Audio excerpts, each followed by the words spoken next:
नमस्कार। Political science का पहला पाठ शीत युद्ध का दौर। इस शीत युद्ध के दौर में पहले मैं आपको इसी पाठ के 2 पाठ करा चुका हूँ। ये तीसरा पाठ जो आज कराने जा रहा हूँ, और इसमें जो है पूरा पाठ कर दूंगा कंप्लीट। 3 पार्टों में कंप्लीट होगा। 2 पहले करा चुका हूँ और ये तीसरा है। अब शुरू करने जा रहे हैं शीत युद्ध का दौर। जो मैंने पहले आपको 2 पार्टों में कराया है, उसमें मैंने आपको कराया है शीत युद्ध क्या था,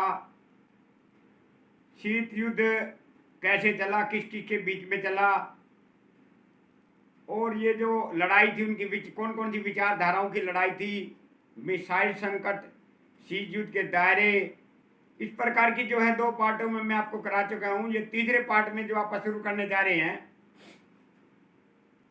ये जो प्रश्न है किताब में से जो मैंने छाटा है, बनाया है प्रश्न जो एनसीईआरटी बुक में से,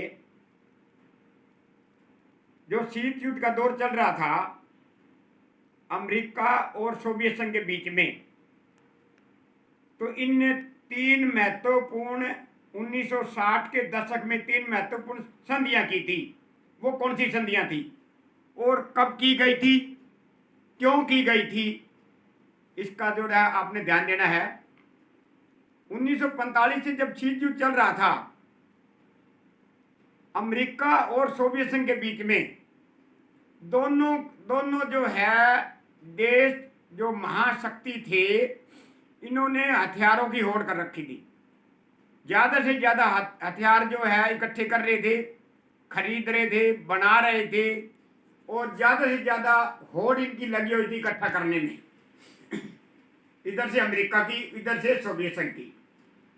तो इन्होंने सोचा, दोनों ने समय रहते ऐसा कार्य कर दें कि जो ऐसा ना हो जाए आने वाले समय में यदि हमारा युद्ध हो जाता है तो दोनों शक्ति हम बराबर की हैं, दोनों शक्तियां बराबर की हैं। इधर अमेरिका भी ताकतवर है, इधर सोवियत संघ भी ताकतवर है, और युद्ध हो गया ये भी नहीं पता लगेगा कि हारा कौन और जीता कौन।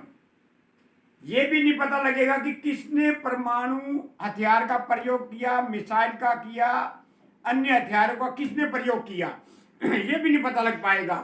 तो इसलिए इन्होंने सोचा, दोनों ने, क्यों ना ऐसा कार्य करें, एक दूसरे का सहयोग करें। किस चीज का सहयोग? हथियारों के प्रतिबंध पर, जो है हथियारों की होड़ पर प्रतिबंध लगाने के लिए कुछ संधियां कर ले। तो इसलिए इन्होंने, भाई ऐसा तीसरा विश्व युद्ध ना हो जाए, इसलिए इन दोनों ने, अमेरिका और सोवियत संघ ने 1960 के दशक में 3 महत्वपूर्ण संधियां की। अब वो 3 महत्वपूर्ण संधियां बड़ी जो है इम्पोर्टेंट, बहुत जो है महत्वपूर्ण प्रश्न है, ध्यान रख लेना। ये 3 महत्वपूर्ण संधियां कौन सी थी? पहली संधि परमाणु परीक्षण प्रतिबंध संधि। भाई जो है इसका अब जब जो इसका परीक्षण किया जाता है, इसको जो है रोका जाए, ज्यादा इसका जो है ना प्रयोग में ना लाया जाए। दूसरी संधि, दूसरी क्या थी? परमाणु अप्रसार संधि। तो भाई इसका प्रसार जो ज्यादा से ज्यादा जो आप कर रहे हैं, इसको भाई जो खत्म किया जाए, रोका जाए। तीसरी जो संधि थी वो थी परमाणु परेक्ष परिसीमन संधि। तो ये तीसरी थी जो संधि थी। इसमें था जो मिसाइल, जो आप ज्यादा से ज्यादा मिसाइल इकट्ठी कर रहे हैं, इन पर रोक लगाई जाए, भाई ये जो आप आगे आने वाले समय का प्रयोग ना कर सके। और यदि मान लो कि युद्ध हो सकता है तो इन हथियारों का प्रयोग ना हो, तो इसलिए पर इन्होंने संधियां की गई, भाई इन हथियारों पर अंकुश लगा जा सके। ये थी इनकी 3 महत्वपूर्ण संधियां। अब अगला जो प्रश्न इसके अंदर आता है वो देखते हैं, जो किताब से दो ध्रुवीय गुटों को, जो दो ध्रुवीय विश्व था, 2 ध्रुवीय विश्व, उसको चुनौती और गुट निरपेक्षता। अभी क्या था, मैं आपको पहले भी बता चुका हूं 2 पार्टों में, इसमें भी शुरू कर दिया मैंने। शीत युद्ध 1945 से शुरू हो गया था। अब 1945 से जो है शीत युद्ध शुरू हो गया था, अर्थात 1945 से ही जो है जैसे विश्व युद्ध खत्म हुआ और शीत युद्ध आरंभ हुआ, दुनिया दो गुटों में बढ़ चुकी थी। एक की तरफ अमेरिका और दूसरी साइड सोवियत संघ में। अब जब उसी समय कुछ ही समय बाद एशिया के देश, अफ्रीका के और लातिनी अमेरिका के, ये जो है स्वतंत्र हुए, इनको आज़ादी मिली उस समय। अब उसके अंदर भारत भी था। जब ये आज़ादी मिली तो भारत के सामने ये समस्या आई, आज़ाद होते ही भाई उसके सामने उसको दो रास्ते दिखाई दिए, दो रास्ते।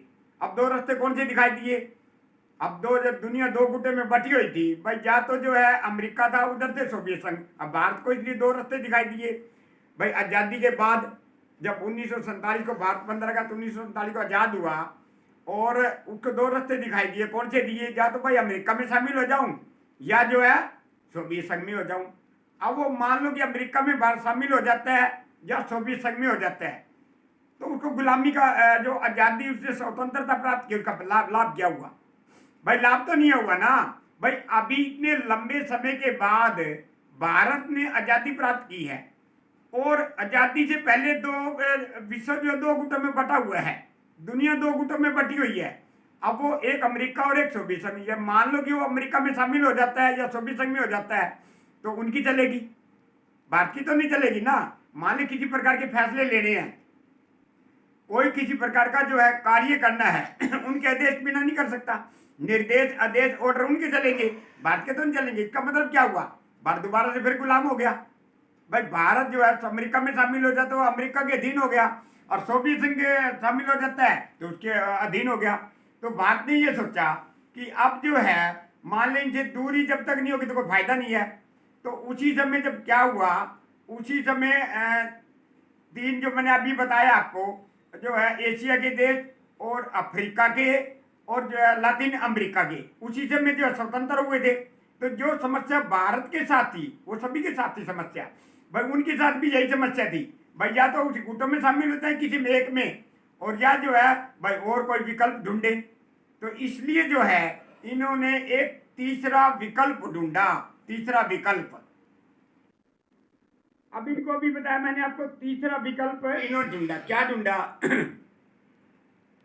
जो तीन ऐसे देश थे, एक तो युगोस्लाविया, एक जो है भारत और एक मिस्र।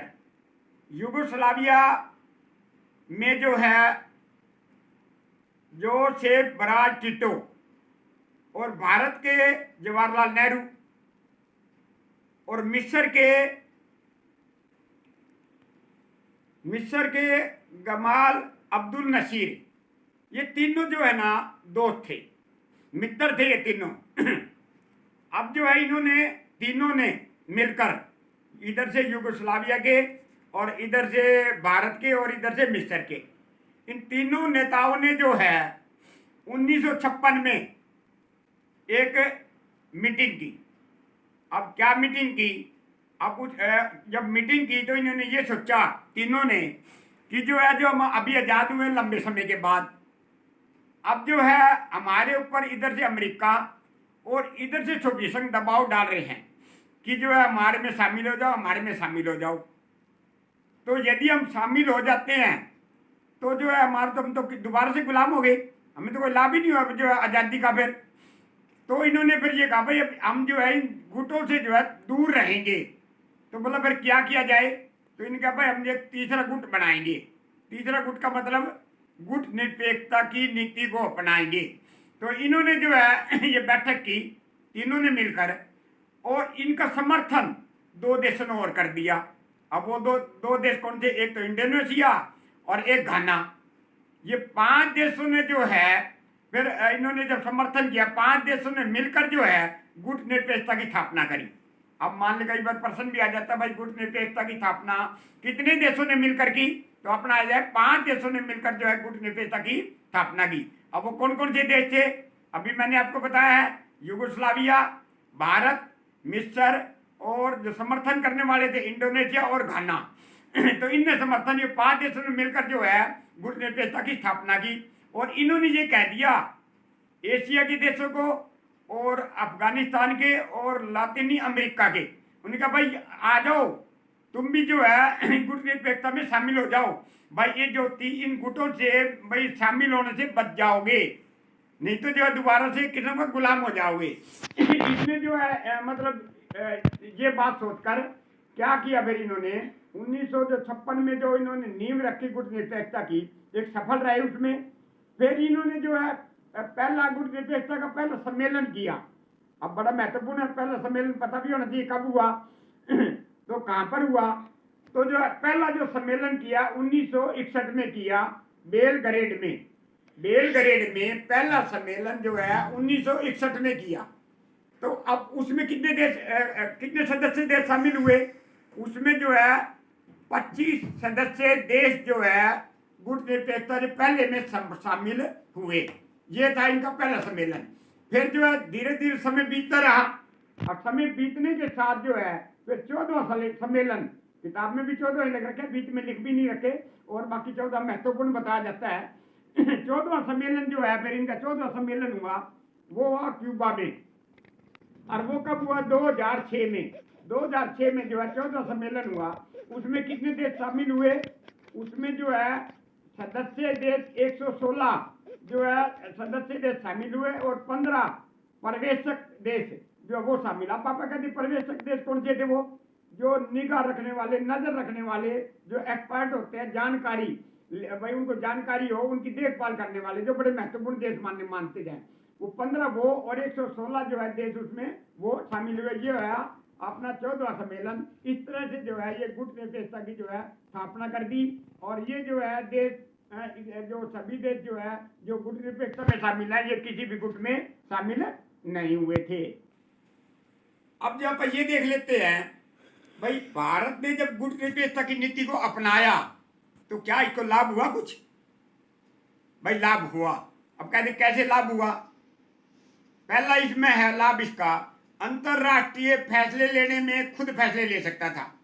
अंतरराष्ट्रीय जो फैसले लेने थे भारत खुद ही फैसले लेता, किसी पर निर्भर नहीं है। नहीं तो मान लिया अमेरिका में शामिल होता और या सोवियत संघ में हो जाता किसी गुट में, ये अंतरराष्ट्रीय फैसला भारत खुद ले नहीं सकता था, स्वतंत्र था ही नहीं। अब जो है अंतरराष्ट्रीय फैसले लेने में स्वतंत्र है, खुद ले सकता है। तो ये जो इसको महत्वपूर्ण लाभ था इस चीज का। अगला क्या लाभ हुआ?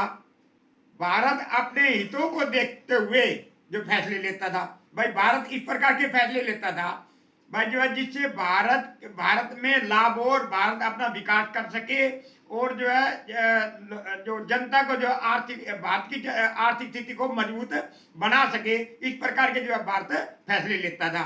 अब तीसरा इसमें क्या है? अब मान लो कि कोई गुट है, मान लो एक अमेरिका है या सोवियत संघ, अमेरिका ने मान लो कि अमेरिका ने भारत पर दबाव डाल दिया कि जो शामिल हो मुझे, या और किसी प्रकार का दबाव डाल दिया, तो भारत सोवियत संघ के पास जा सकता था मदद के लिए। तो सोवियत संघ जो है बहुत अच्छे ढंग से मदद करता। क्यों सोवियत संघ? इसलिए करता, हो सकता भारत ये सोचता भाई सोवियत संघ ये सोचता हो सकता जो भारत मेरे में मिल जाए, भाई जब मेरे में शामिल हो जाए, इस गुट में शामिल हो जाए तो इसकी मदद करेगा सोवियत संघ। सोवियत संघ मान ली दबाव डालता है इसके ऊपर किसी प्रकार का बात पर, तो भारत अमेरिका से मदद ले सकता था। तो अमेरिका भी ये सोच सकता था तो हो सकता है जो है ना मेरे पास आ जाए इसी मदद करने के लिए। अब दोनों गुट जो है ना भारत की मदद करने के लिए तैयार हो जाते। तो इसलिए जो भारत को ये लाभ थे भाई किसी गुट में शामिल ना होने से, जो गुट निरपेक्षता की नीति को अपनाने से जो है ये भारत को महत्वपूर्ण जो है ये लाभ थे। अब देखो भाई भारत जो है गुट निरपेक्षता की नीति को अपनाया ना तो दोबारा से गुलाम होने से बच गया। अब कहते कैसे बच गया? भारत उसी समय जो आजाद हुआ था 1947 को, आपको पता ही है। यदि और उस समय दो गुट बने हुए थे, दुनिया जो है दो गुटों में बटी हुई थी, सोवियत संघ और इधर से अमेरिका। अब मान लो कि भारत अमेरिका में शामिल हो जाता और या जो सोवियत संघ में हो जाता तो दोबारा से गुलाम था, क्योंकि जो अपनी तो नहीं चला सकता था ना यो भाई, अभी से गुलामी से हटा था और दोबारा से इनके ऑर्डर चलते, जैसे ये आदेश देते वैसे जो भारत को करना पड़ता। तो एक किस्म का गुलामी था, क्यों आर्थिक स्थिति भी कमजोर थी और जैसे वो करते इसको भारत को करना पड़ता। तो इसलिए जो है भारत ने गुट निरपेक्षता की नीति को अपनाया ना तो भारत दोबारा से गुलामी से भी बच गया, गुलाम होने से भी जो है बच गया। अब अगला देखो भाई, अगला बड़ा महत्वपूर्ण प्रश्न है और इसको आप बड़ा ध्यान से सुनोगे तभी समझ पाओगे, वरना समझ भी नहीं पाओगे। क्या गुट निरपेक्षता पृथकवाद है या तटस्थ है? क्या गुट निरपेक्षता पृथकवाद है या तटस्थ है?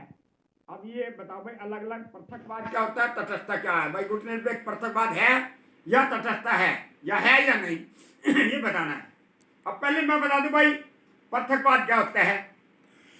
पृथकवाद वह होता है जो किसी प्रकार का किसी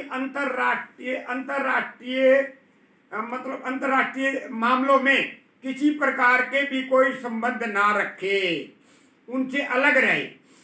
अंतरराष्ट्रीय मामलों में, अंतरराष्ट्रीय कार्यों में किसी प्रकार का भी कोई संबंध ना रखे। अंतरराष्ट्रीय का मतलब समझिए ना भाई, जो सभी देश हैं, कोई भी देश हो बेशक, मान ले कि जो है इसमें कोई, मान लो भारत मान लो या और कोई देश मान लो, वो किसी भी देश से संबंध ना रखे पूरे विश्व में और अलग रहे, उसका किसी देश से कोई लेना देना ना हो।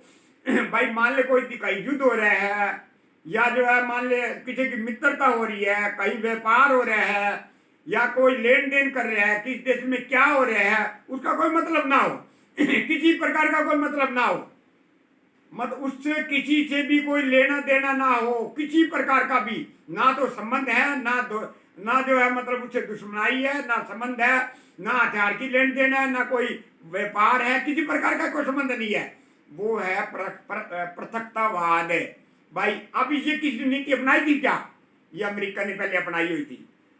1787 में स्वतंत्रता की लड़ाई हुई अमेरिका में, तो अमेरिका 1787 के बाद और पहले उसने पृथकतावाद की नीति को अपना रखा था, उसका कोई किसी से लेना देना नहीं था। और वो कब तक अपनाई? 1914 तक। 1914 तक अमेरिका ने पृथकतावाद की नीति को अपनाया हुआ था। तो ये है पृथकतावाद। अब आप ये कह दें क्या जो है भारत या गुट निरपेक्ष पृथकतावाद नहीं था? नहीं था। अब आप कह दें कैसे? भाई भारत या गुट निरपेक्ष, भाई भारत भी क्या, मतलब भारत का नाम आ जाए तो भारत का अलग कह सकते हो। भाई गुट निरपेक्षता के देश या भारत, मान लो किसी जो है जो गुटों की दो गुट थे, इनमें समझौता कराने में, इनको जो है आपस में युद्ध ना करने में, या और देशों में किसी प्रकार की जो युद्ध हो रहे हैं उसमें ना होने में, जो है भारत जो है उसमें कोई ना कोई कार्य उनकी भूमिका अदा करता था। भारत और देशों से व्यापार भी करता था, भारत सबसे जो है भाई सहयोग भी लेता भी था और देता भी था।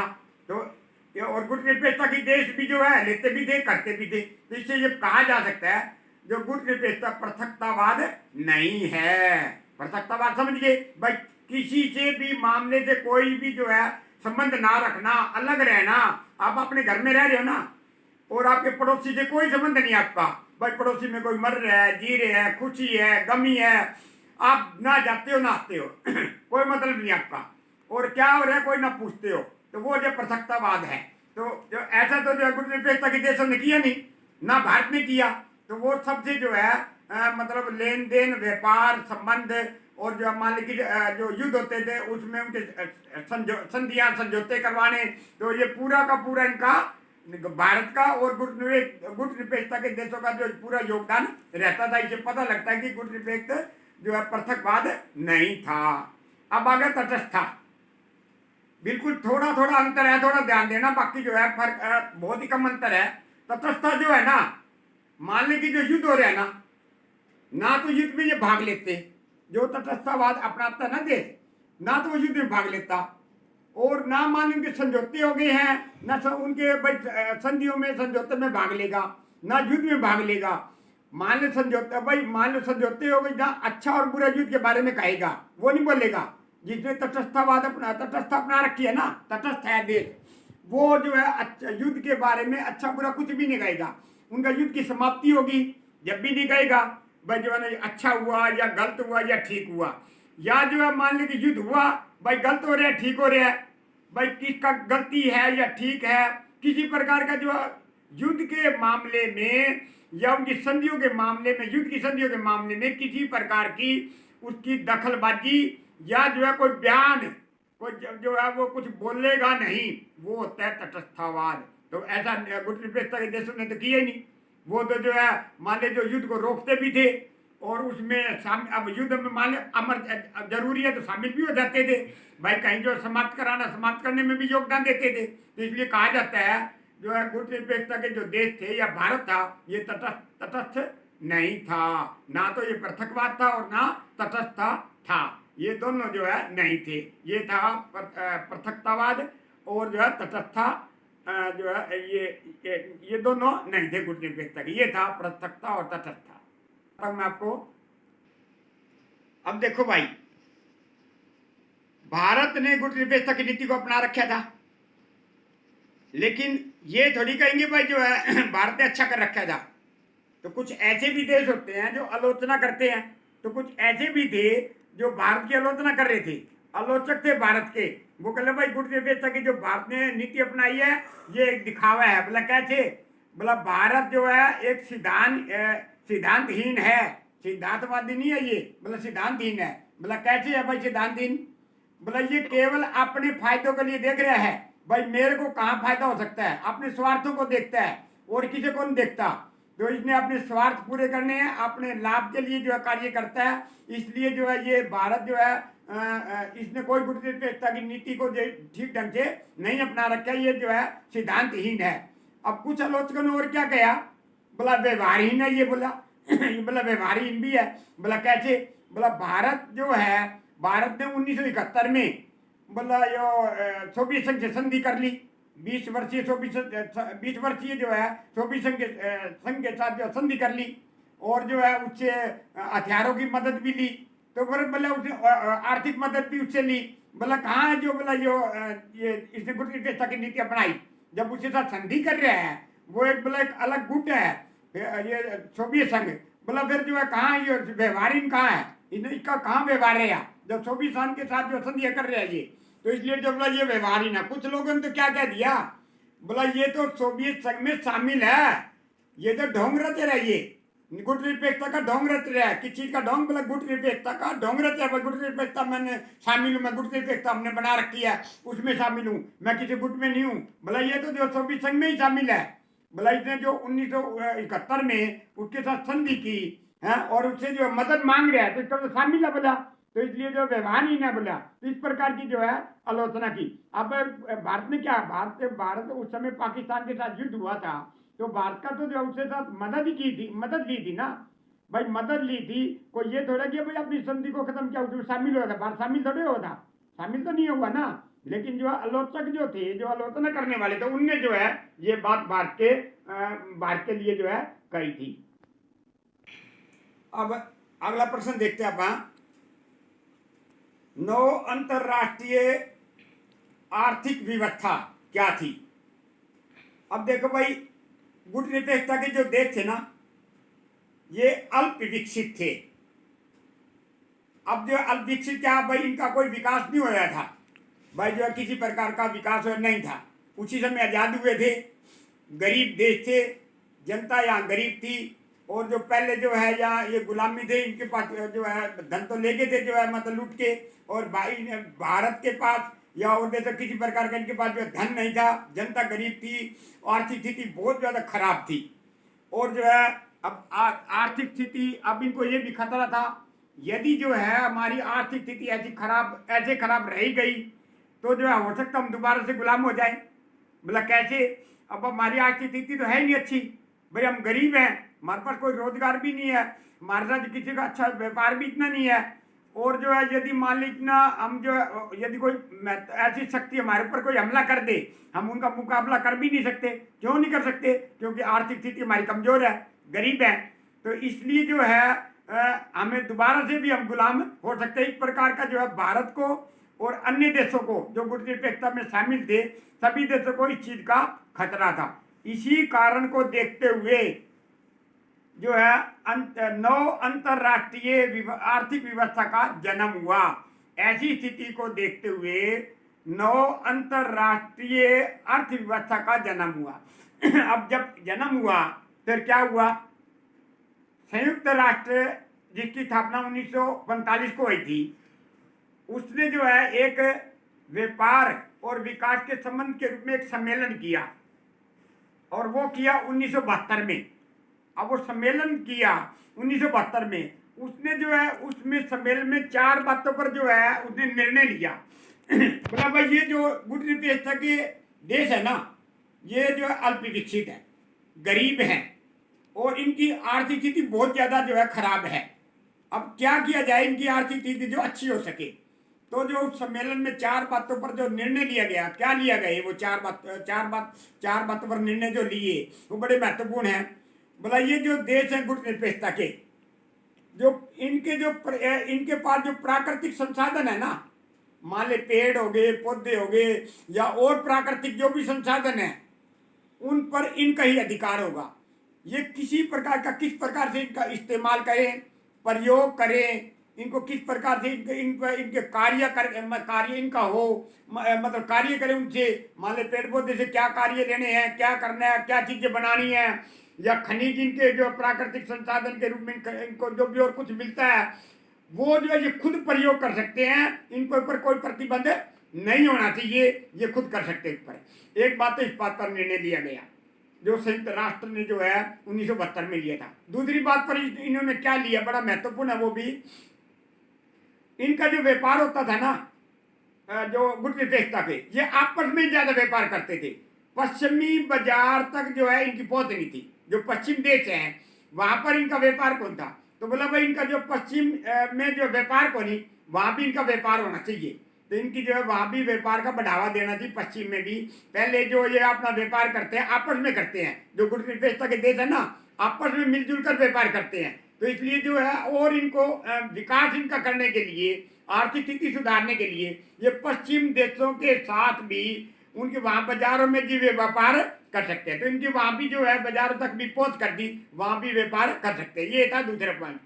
तीसरा जो है वो भी बड़ा महत्वपूर्ण है भाई, टेक्नोलॉजी जो है, मशीनरी टेक्नोलॉजी, जो नई नई मशीनरी थी, टेक्नोलॉजी थी, वो जो है इन देशों के पास कौन थी। अब जो है ये देश जो है खरीद भी नहीं सकते थे, क्योंकि वो महंगे बहुत होते थे। मान लो मशीनरी है, टेक्नोलॉजी है, इस प्रकार की जो चीज़ें हैं जो आर्थिक स्थिति को सुधारती हैं, वो जो खरीद नहीं सकते थे। क्यों नहीं खरीद सकते थे, क्योंकि जो है ये गरीब देश थे, इनके पास जो आर्थिक स्थिति कमजोर थे, पिछड़े हुए थे, इसलिए खरीद नहीं सकते थे। इसलिए इन्होंने ये फैसला किया संयुक्त राष्ट्र ने, भाई जो पश्चिम देश हैं, जो इनको पश्चिम देश हैं जो टेक्नोलॉजी या मशीनरी जो खरीदेंगे, इनको सस्ते कीमतों पर, सस्ते दामों पर दी जाए। इनकी कीमत सस्ती कीमत पर इनको दी जाए, जो है इनको महंगी ना दी जाए, भाई ये खरीद सके, और जिससे जो है अपनी आर्थिक स्थिति को सुधार सके। ये भी जो निर्णय लिया गया। अब चौथा निर्णय क्या लिया गया, जो अंतर्राष्ट्रीय संस्थाएं है ना, ये इनकी वहां तक पहुंच और इनकी महत्वपूर्ण वहां भूमिका हो। भाई अंतर्राष्ट्रीय संस्थाओं तक इनकी वहां तक पहुंच भी हो, इनकी महत्वपूर्ण वहां भूमिका भी हो, तो जो है जिससे जो है ये अपनी आर्थिक स्थिति को सुधार सके। ये 4 निर्णय जो है, ये जो सम्मेलन हुआ था 1972 में संयुक्त राष्ट्र के द्वारा, तो ये जो सम्मेलन हुआ और ये 4 निर्णय लिए गए इनकी जो गुट निरपेक्षता के देशों की आर्थिक स्थिति को सुधारने के लिए। तो ये था जो है अपना पूरा पार्ट कंप्लीट कर दिया है। ये 3 पार्टों में जो है अपना बना, 2 पार्ट पहले करा चुका हूँ, ये तीसरा पार्ट था। तो ये जो है अपना शीत युद्ध का दौर, ये जो अपना पहला जो पार्ट था ये पूरा हो चुका है।